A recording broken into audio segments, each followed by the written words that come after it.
าวกรอบนอกนุ่มในเอ๊ะมันยังไงนะเดี๋ยวเราไปทำพร้อมกันเลยค่ะ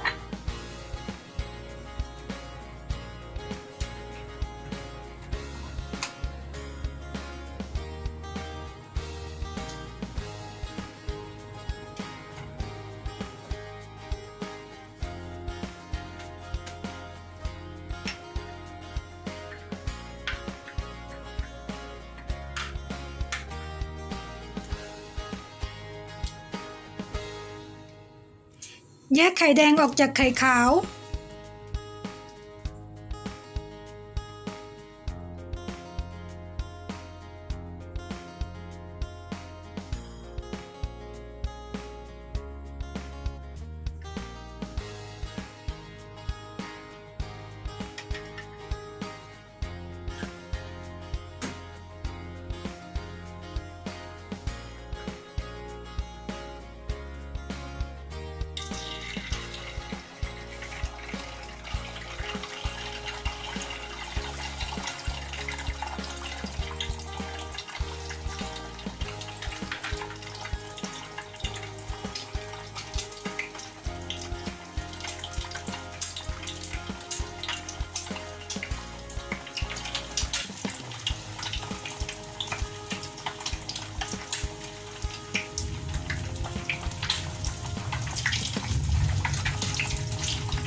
ไข่ดาวได้ที่แล้วขอบเหลืองกรอบข้างในนุ่มดูแล้วน่าทานมากเลยค่ะ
ผัดกะเพราสูตรนี้ไม่ใส่น้ำนะคะ เพราะน้ำจะออกจากเนื้อไก่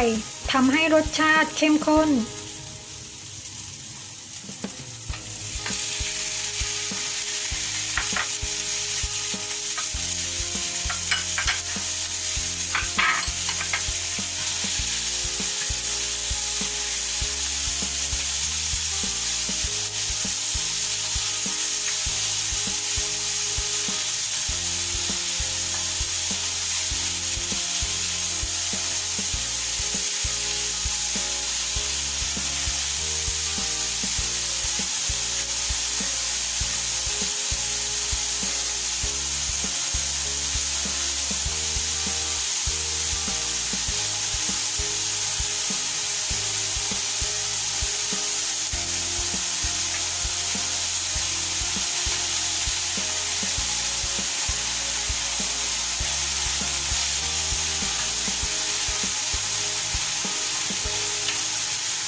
เติมซอสหอยนางรม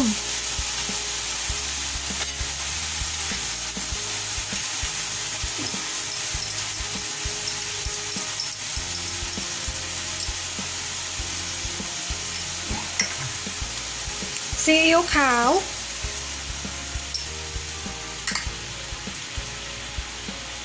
และน้ำตาล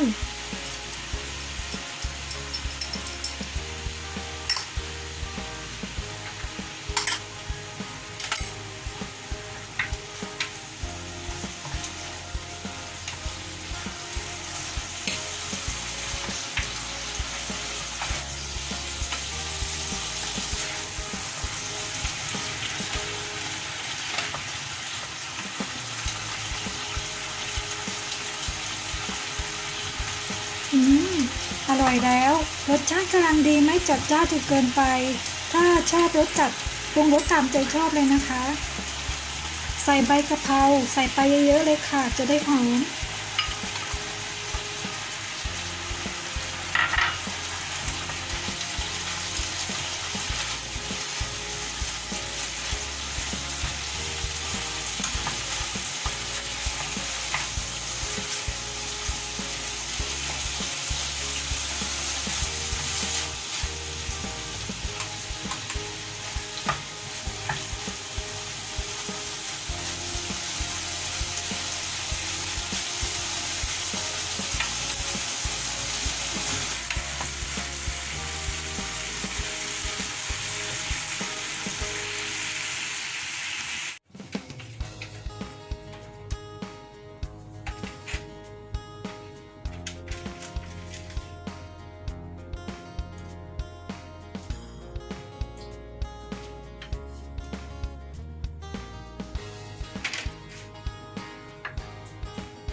เสร็จแล้วง่ายมากเลยสามารถทำกินเองที่บ้านได้นะคะ